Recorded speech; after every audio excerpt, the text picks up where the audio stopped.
In the late 19th century, telephone networks were in their infancy.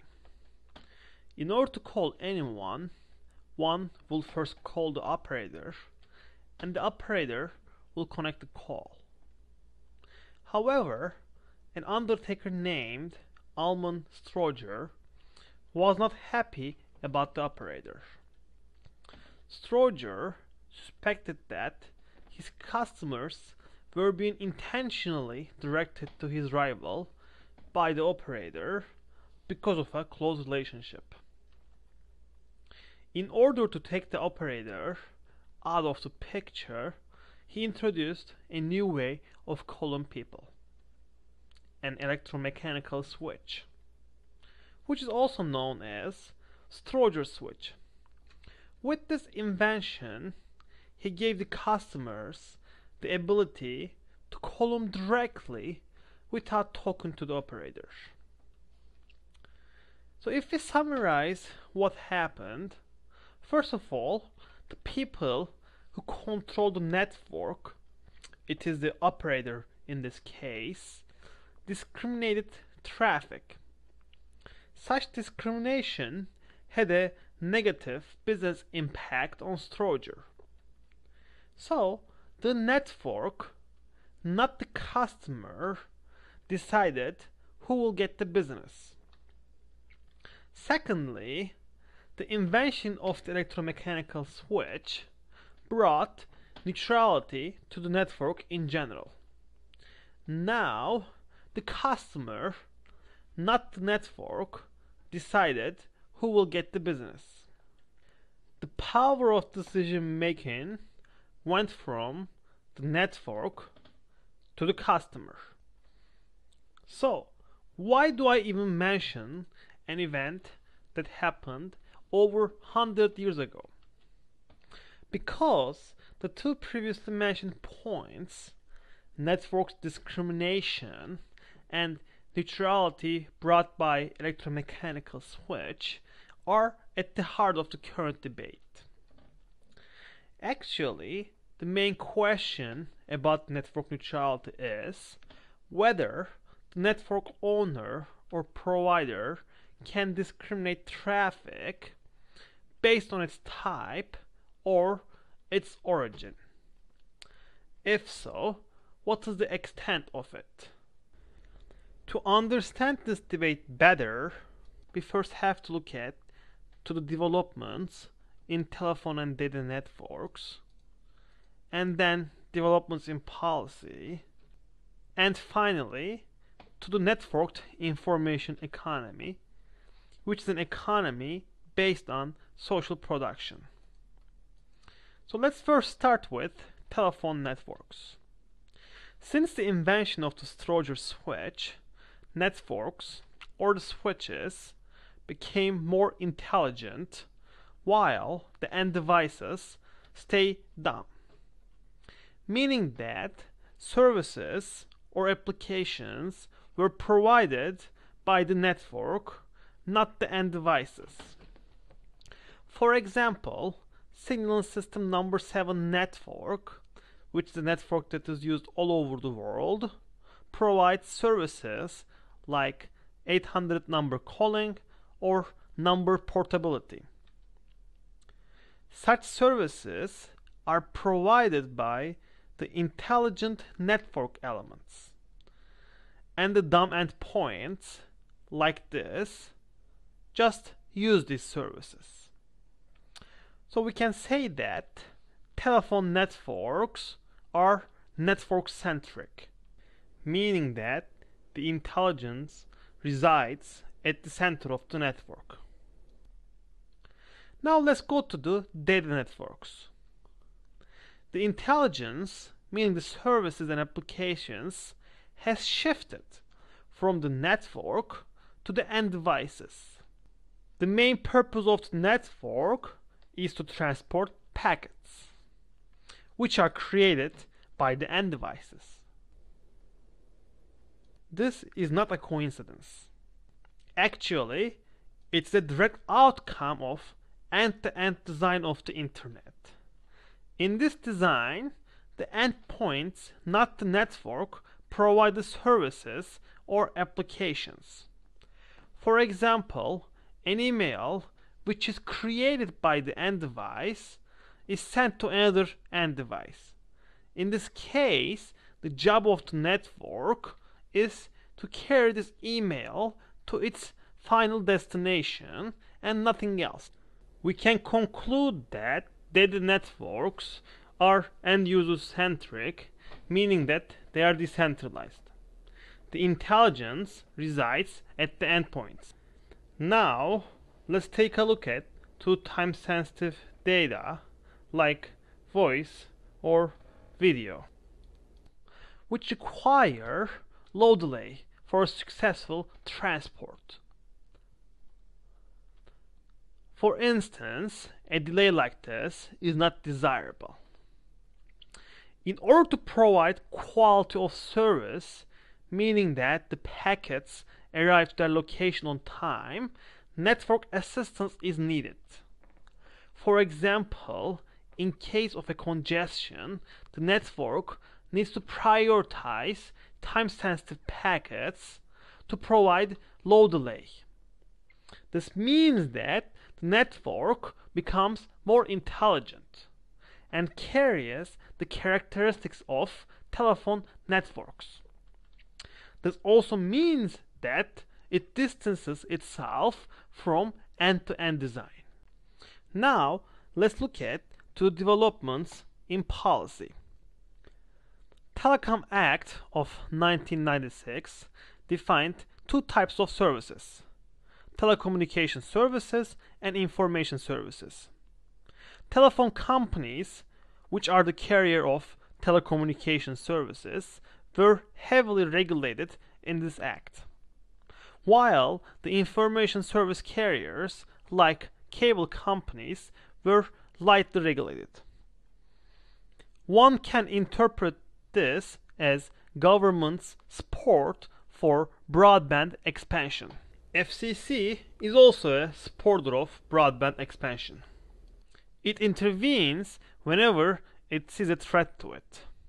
For example, in 2004, Madison River ISP blocked voice-over IP traffic in its data network. FCC intervened and said no, and it overruled ISP's decision. In 2004, Michael Powell, then FCC chairman, listed 4 internet freedoms.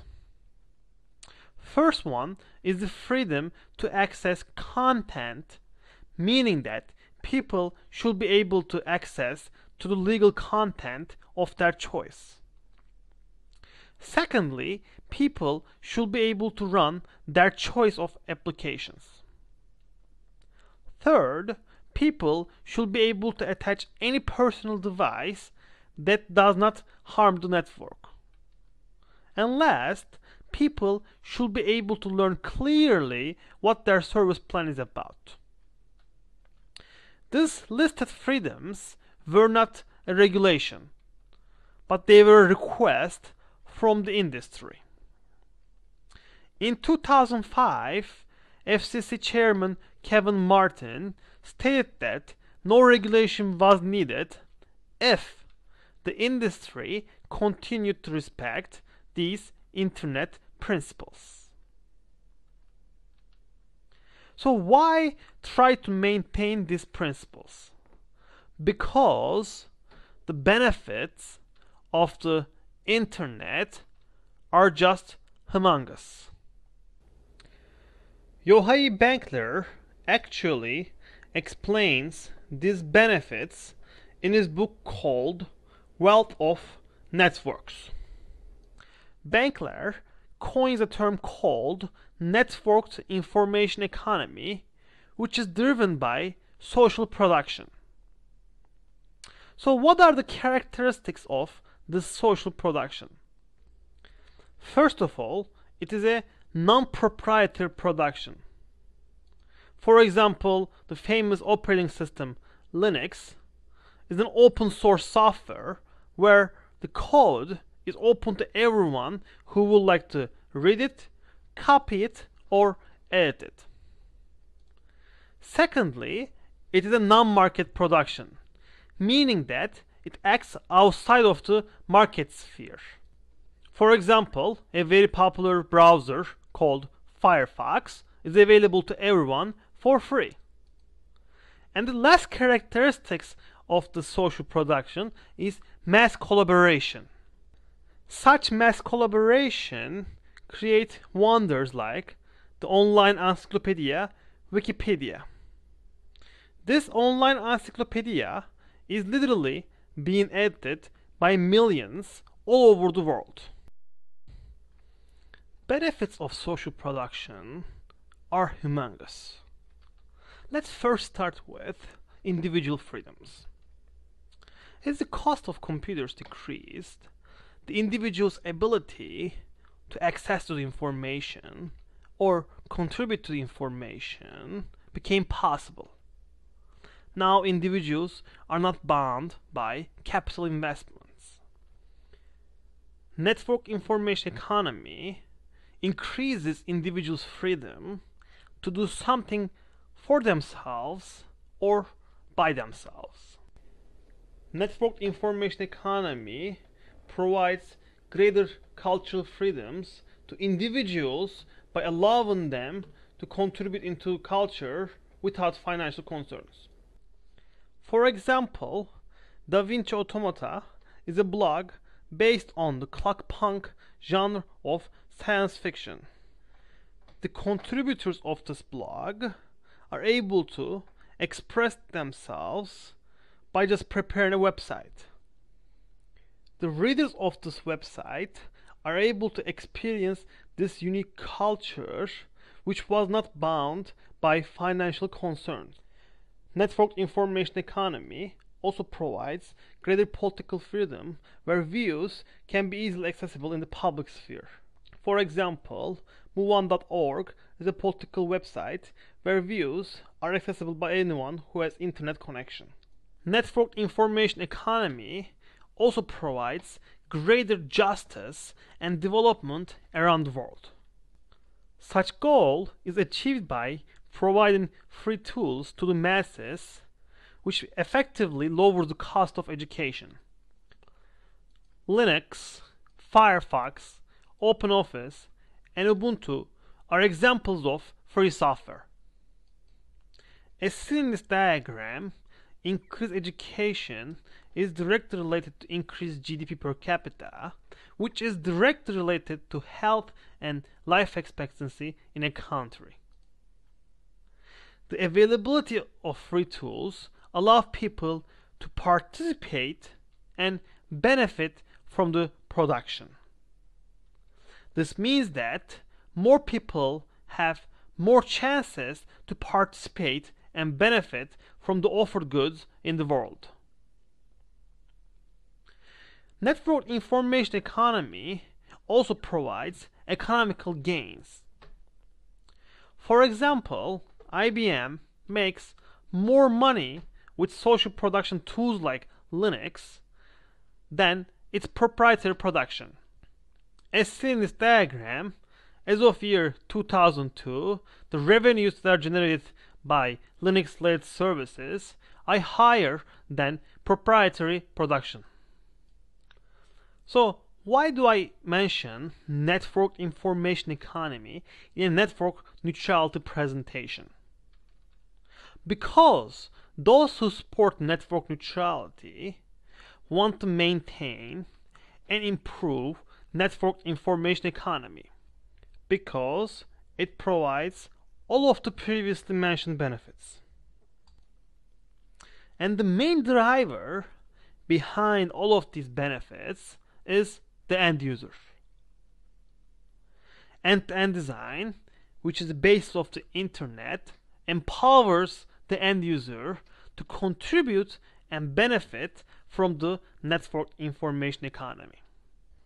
However, the same end-to-end design which provides all of these benefits does not perform so well for certain applications like voice or video. These time-sensitive applications require the involvement of the network, which will discriminate certain traffic to provide quality of service. So if we repeat the question of network neutrality in another way, what is the impact of discriminating traffic based on its type or its origin on network information economy? Those who oppose network neutrality regulations believe that the market will balance itself to provide the best service, which may be by forming a more intelligent network.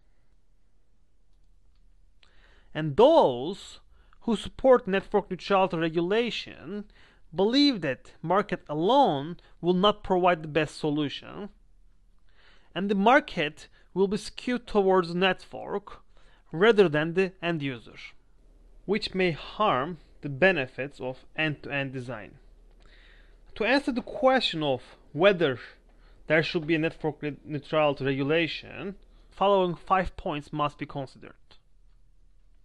First of all, the extent of any network neutrality regulation needs to be explained further.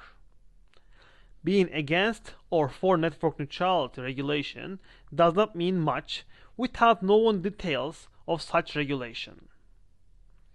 This debate is not a binary logic. There may be more answers. Secondly, we cannot ignore the fact that there is duopoly in the last mile. As of today, the majority of the access is either through DSL or cable. Since there are only two options for the last mile, the market may not regulate itself because of the lack of competition. Thirdly, we cannot ignore the importance of end-to-end design on the development of the internet. Network information economy is based on end-to-end design, and it provides economical benefits. Its social impact on freedoms and justice around the world cannot be ignored. End-to-end design does not always perform well for certain applications.